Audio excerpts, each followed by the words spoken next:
Thank you for tuning in to the Corner Office. This is Steven Bronken here, and this is a very special episode. It's kind of a pivot point, actually, between our season 1, which is already in the can, and season 2, which is coming up. Our special guest today is Sean Gorman, who is president and CEO of Safety NetAccess, and additionally, my boss. So please sit back, relax, and hey, enjoy the show.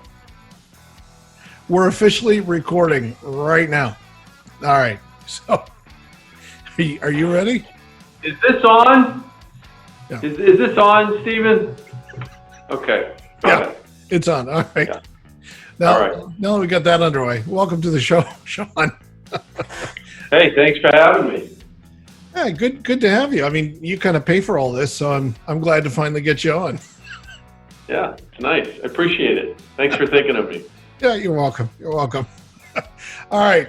So first things first, of course, what are you drinking?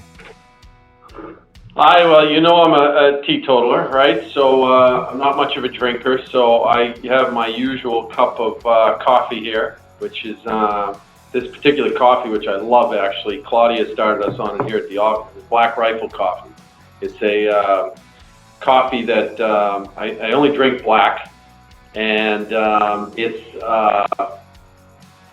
it's a veteran-owned company. They hire all their employees are veterans, so it's you kind of giving back a little bit. So it's nice. Yeah, it's great coffee. Of course, S&A, of course, we got some veterans working for us, so it's great that we can support fellow veterans. That's great. Good stuff. Right. All right. You know what What comes do you drink? Oh, that's right, actually. I am actually drinking. I'm all messed up. I'm actually drinking, of course, because it's working hours, apple juice, right? Right. Well, it's good Right. to see that. Yep. Yeah. This is a pucker up, sour beer from Garrison, pomegranate. It's really, really good. Just another local Halifax company. So, cheers to that. So with the pomegranate in there, it's a healthy drink then. It's a healthy drink. Yeah, I can feel my skin. Yeah, getting. That's healthy. great. That's great. So cheers to you then.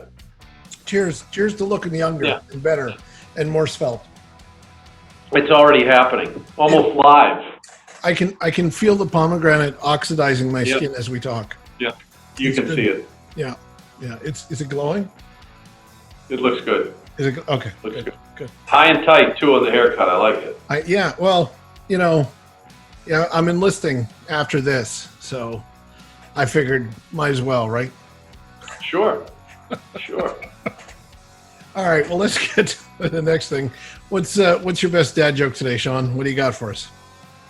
Well, obviously I have a few, right? As you know, I coach youth hockey, so you're always giving me great dad jokes, or obviously jokes I can use with the kids. So I've got a lot of them, but I think one of my favorites is this one. I think I've told it to you before, and you probably won't like it, but it's two hunters walking through the forest, and they come across this big hole in the ground, and they're looking down into this hole, and they can't believe, where did this thing come from? Right in the middle of the forest here. And the guy says, well, I'm going to throw something down there. How deep is that thing? So he picks up a rock, and he throws it in, and they're waiting, and they don't hear anything. He's like, we got to grab something bigger. Look for something bigger and throw it down there. Let's see if we can hear where this thing's dropping. So they search around, and they find this rusty old anvil in the back. So they pick it up, they throw it in the hole, and they're both sitting there now looking over the hole, waiting to hear it hit the ground, or the water, or whatever else is in that hole. And then all of a sudden, 2 seconds later, they hear this rustling behind them in the bushes, and this goat comes flying up, separates the two of them, and charges right into the hole, goes right into it. So they're both in complete shock. 2 seconds later, a farmer comes up. He's looking for his goat. He says, guys, did you see a goat around here? And they said, yeah, we just saw him. He just jumped into this hole. And the farmer looks at the two hunters. He says, that's impossible. My goat was tied to this anvil over here. All right. I like it. I might be the only one that likes it, but I still think it's funny. And actually, I heard that one from Jay Leno, of all people. Yeah. And he knows how to tell a joke, obviously much better than I do. But And you pay my salary, so I'm going to laugh. Yeah, so laugh. Sorry, that was the best I had. No, that was good. That was good. Yeah. Thanks. No, Thanks. honestly. Yeah, it's come a long way. Yep, thanks. All right, so moving on. All right. So, of course, the last 4 months have been unconventional to say the least. Tell me a little bit about the last 4 months from your perspective in terms of, what has SNA done during this time?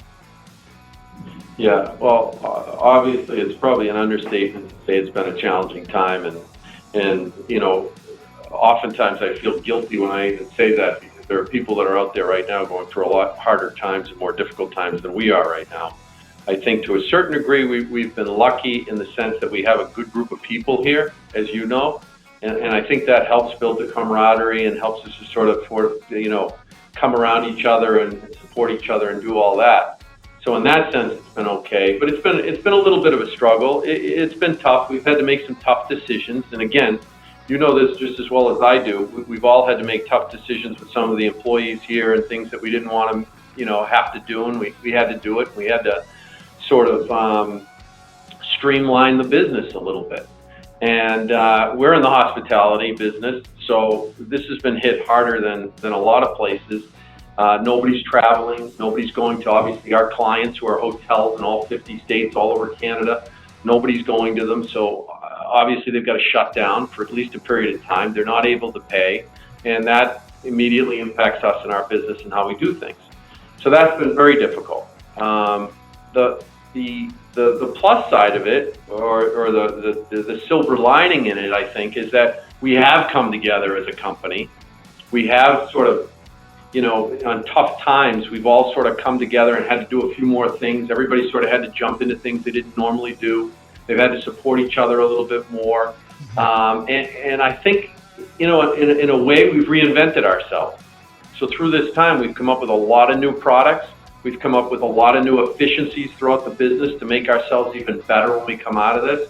So in that sense, there have been some pluses, but certainly it wasn't, without its difficulties. So. Yeah, for sure. And I mean, I think the last 4 months, it's only going to make us tougher and leaner coming out of this, right? And stronger and in a better position to serve our clients, which is good. Absolutely. Good stuff. All right. So now that, things are leveling off and hotels are opening back up and business is starting and life is starting to return to normal, of course, I'm going to take this series and this is really kind of a pivot point because we've been focusing on, what COVID has been doing for these past 3-4 months. And now we're going to be focusing on going forward with a series about, what's next for the industry. How are things opening back up? How are things returning to normal? And that's really what this series is going to change to. But the question then, for Safety Net, how do you see us as a company returning to normal over the next, 4 months? What do you have planned? Well, as you know, we have a couple of new products coming out. We'll be able to talk about that more probably in the next few weeks. We've also brought in SNA Productions, which is a particular focus in our company that's going to be on conferences. We've also brought in people to run things outside of hospitality. So the talents and the technologies that we bring to hospitality now, we're trying to bring outside of just the hospitality business. And that's really starting to pick up for us. I think our general theme here in the beginning was, look, there's a fire. We've got two options. We can run away from it or we run towards it, and we help out as much as we can. And I think that's what we've done as a company. We've kept our head down. We're running towards the fire, and we're seeing how we can help out. Ultimately, look, the general theme right now in hospitality in the world right now for everything is to make ourselves better. Mm-hmm. As people, we got to become better people. As a company, we have to become better as a company. And the way we do that as a company is, how do we service our clients?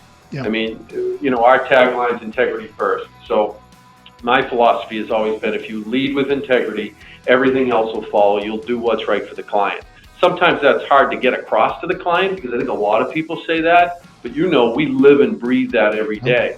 Yeah. And I think it's nice here that guys come in and say, I just had two of the guys the other day on a conference call, and they said, one of the nicest things about being part of this company is we didn't have to call you. We weren't worried about making a decision and going, is the CEO or the executive team, are they going to be upset? We just knew, make the right decision, we're going to be fine.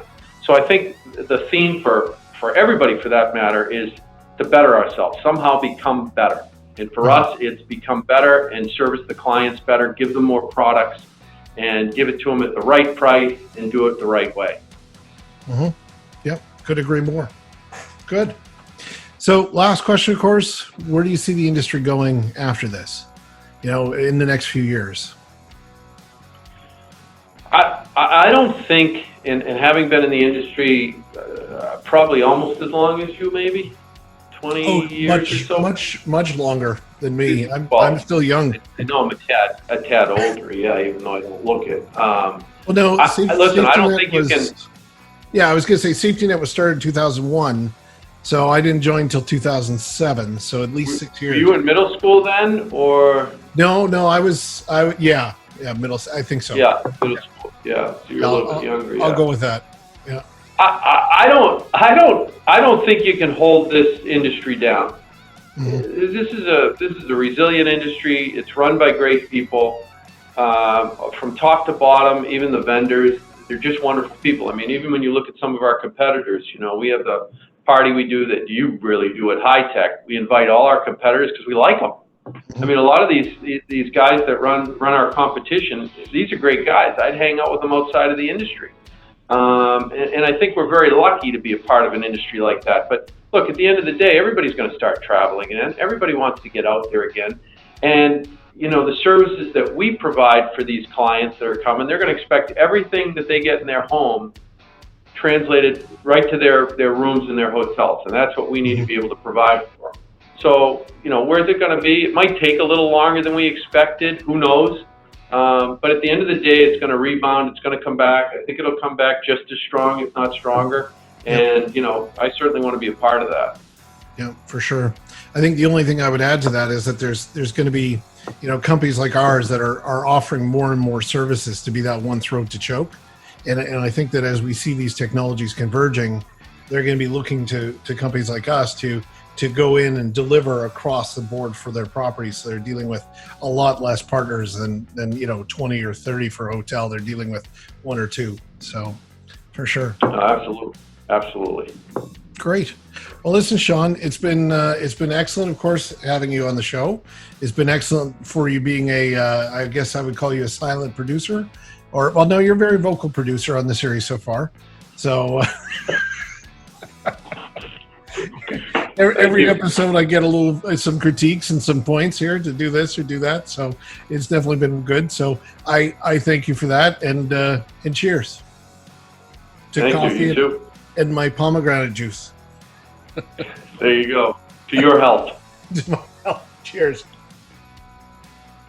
Well, I hope you enjoyed this pivot point here from the corner office. And a special thanks to Sean Gorman, President and CEO of Safety NetAccess, for being my guest. I've included his LinkedIn information should you wish to contact him. Additionally, for more information on Safety NetAccess, you can check out our website at www.safetynetaccess.com. And if you like what we're doing here, please don't hesitate to subscribe. As long as Sean is happy with what we're doing here and happy with this episode, please tune in again in about a week's time for season 2 of the Corner Office. If there's a new host, well, you know what happened. Anyhow, in the interim, everyone, be safe, be healthy, and hey, don't forget to be happy. Cheers, everyone.